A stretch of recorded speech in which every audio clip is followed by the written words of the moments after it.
మొన్న April 20న supreme court ఇచ్చినటువంటి judgement, ఆ జడ్జిమెంట్లో ఉండేటువంటి ఆ జడ్జిమెంటు ఇవ్వడానికి దారితీసినటువంటి చర్చ, దీని గురించి కొన్ని విషయాలు మనం తెలుసుకోవాలి. ప్రధానంగా సుప్రీంకోర్టు జడ్జిమెంటు ఒక 4 అంశాల ఆధారంగా ఈ జీవోను రద్దు చేయడానికి సిద్ధపడింది.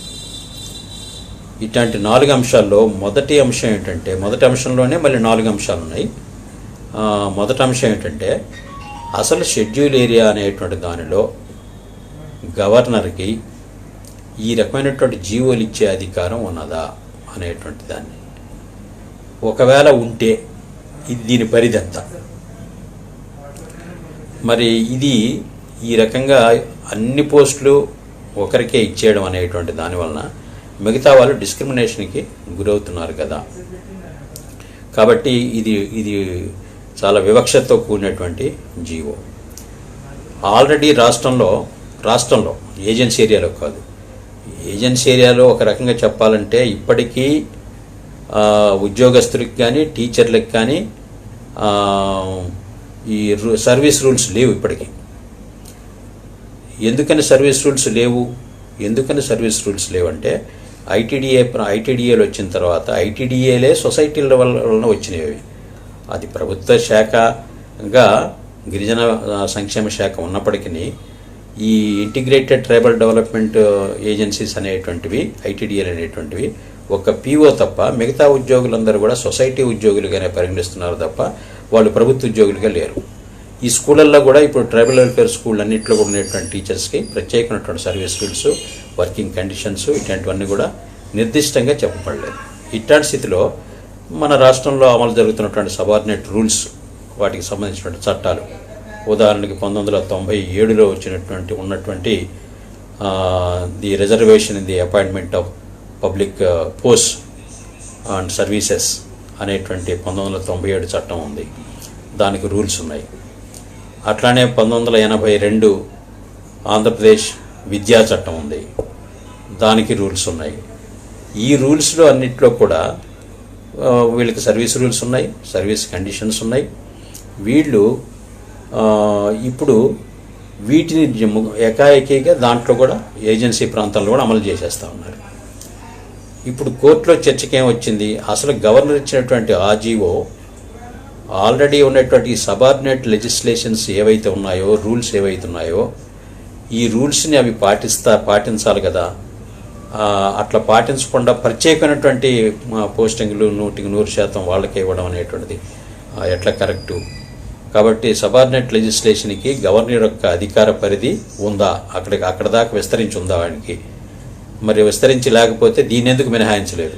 ఎందుకంటే 5వ షెడ్యూల్లో ఏ చట్టం ఈ ప్రాంతానికి అమలు కావాలా, ఏది అమలు కాకూడదు, ఒకవేళ దాంట్లో ఎట్లాంటి మార్పులు చేయాలి, చిన్న ఆల్టరేషన్స్ ఇట్లాంటివి. అందుకనే ఇప్పుడు గవర్నర్కి కొత్త చట్టం చేసే హక్కు లేదు అన్నారు.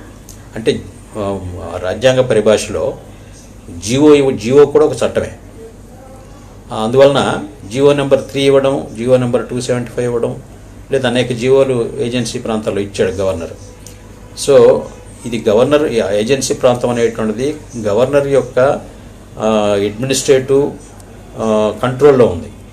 కాబట్టి 5వ షెడ్యూల్ ప్రధానంగా షెడ్యూల్ ఏరియాస్ యొక్క అడ్మినిస్ట్రేషన్ని, వెల్ఫేర్ని అన్నింటినీ చూసేటువంటి ఒక ప్రత్యేకమైనటువంటి చట్టాలతోటి గవర్న్ చేసేటువంటిది ఉన్నది.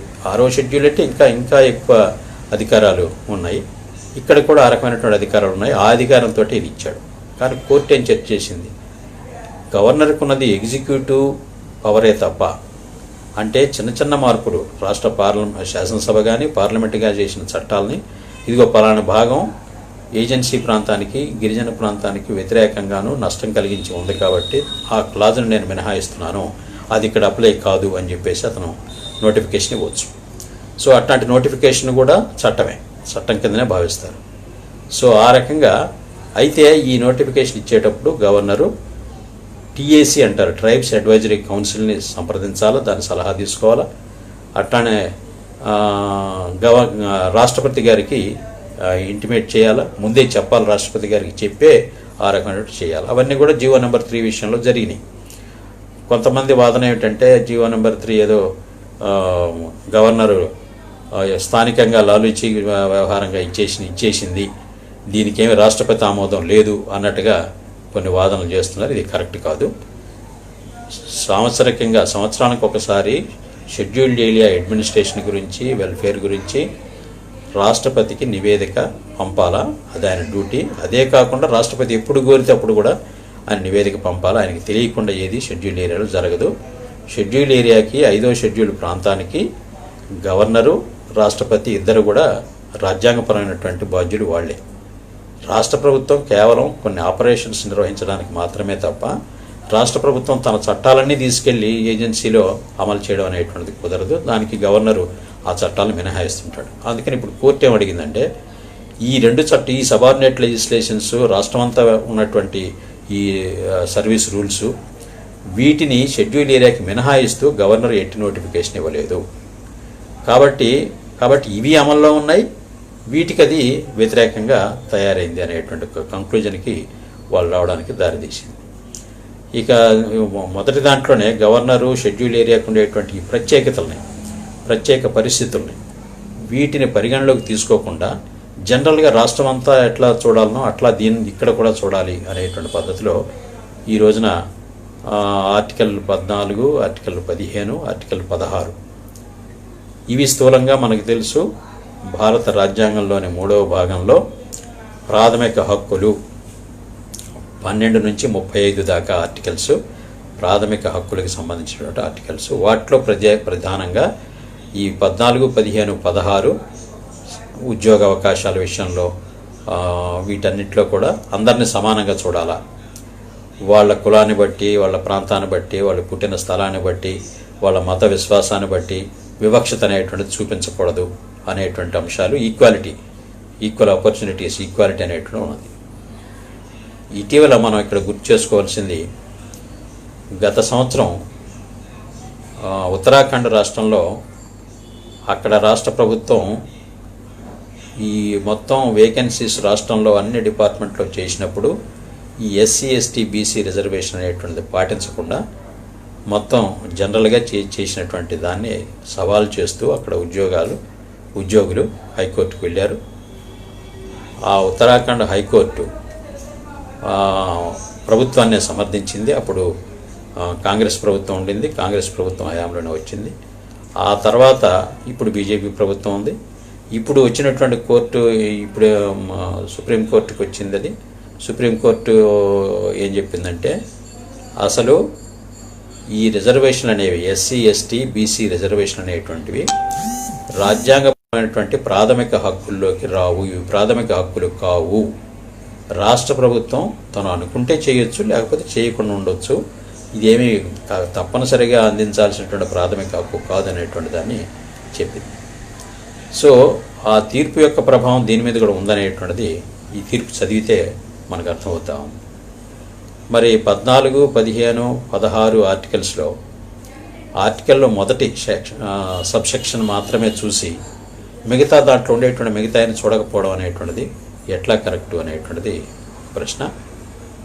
ఆర్టికల్ 15(4) లేదా ఆర్టికల్ 16(4)(a), 4(b) ఇవి చదివితే వీటిలో ఎస్ అందరూ ఈక్వల్ ఆపర్చునిటీ ఇవ్వాలా, అందరూ సమానంగా వివక్షత చూపరాదు అనేది కరెక్ట్. అయితే ఎస్సీలు, ఎస్టీలు అంటే విద్యాపరంగా, సామాజికంగా, ఆర్థికం అనేటువంటి మాటని అంత ఎఫెక్టివ్గా వాడలేదు. విద్యాపరంగా, సామాజికంగా వెనుకబడినటువంటి వర్గాలకి ఈ ఎస్సీ, ఎస్టీ, అదర్ బ్యాక్వర్డ్ వీళ్ళకి ప్రత్యేకమైనటువంటి రాయితీలు ఇవ్వడానికి లేదా ప్రత్యేకమైనటువంటి రిజర్వేషన్ కల్పించడానికి ఈ ఆర్టికల్ అడ్డం కాదు, రాష్ట్ర ప్రభుత్వానికి ఆ స్వేచ్ఛ ఉన్నది అని చెప్పబడింది. అందువల్ల ఇప్పుడు 16(4)లో, 16(4)(a)లో, 16(4)(b)లో అట్లానే 15(4)లో కూడా వాళ్ళకి రిజర్వేషన్ ఇవ్వడానికి, వాళ్ళకి కొన్ని రాయితీలు కల్పించడానికి ఈ సెక్షన్లో చెప్పినటువంటి వీటికి ఇదేమీ అడ్డు కాదు అని చెప్పారు. ఇదొక పాజిటివ్ డిస్క్రిమినేషన్. అందుకనే దీన్ని సానుకూల వివక్ష లేదా కంపెన్సేటరీ డిస్క్రిమినేషన్ అంటే వెనుకబడినటువంటి వాళ్ళకి తగిన సౌకర్యాలు ఇవ్వడం కూడా వాటిని పొందడం కూడా వాళ్ళ హక్కే అనేటువంటి అర్థంలో వీటిలోనే ఉన్నాయి. అందుకని ఈ ఈ చర్చలో ఏం జరిగింది, మూడవ భాగంలో ఉండేటువంటి ఈ ఆర్టికల్స్కి, ఈ సమాన హక్కుల గురించి చెప్పినటువంటి వాటికి ఈ జీవో వ్యతిరేకంగా ఉన్నది అనే కంక్లూజన్కి వచ్చారు. మరి అదే అయితే మరి ఆర్టికల్ 14ని కానీ 15ని కానీ 16ని కానీ మొత్తం ఆర్టికల్లో ఉండేటువంటి సబ్సెక్షన్స్ అన్నిటితోటి మీరు వర్తింపజేస్తారా, లేకపోతే ఒక సబ్సెక్షన్ చదివి ఆ సబ్సెక్షన్లో ఉన్నది రెండో సబ్సెక్షన్లో ఏముందో చూడకుండా దానికి పోటీ పెట్టి ఇది చెల్లదు, ఇది ప్రాథమిక హక్కే కాదు అని చెప్పేసి కోర్టు వాదించడం అనేది మరి ఎట్లా అనేటువంటిది అది రాజ్యాంగ నిపుణులు చెప్పాల్సిన అంశం.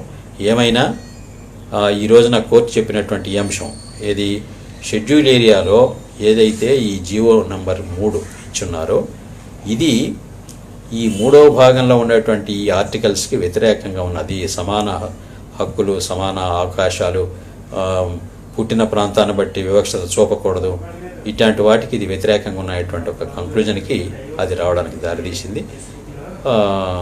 ఇది ఒకటో దాంట్లోనే ఉంది.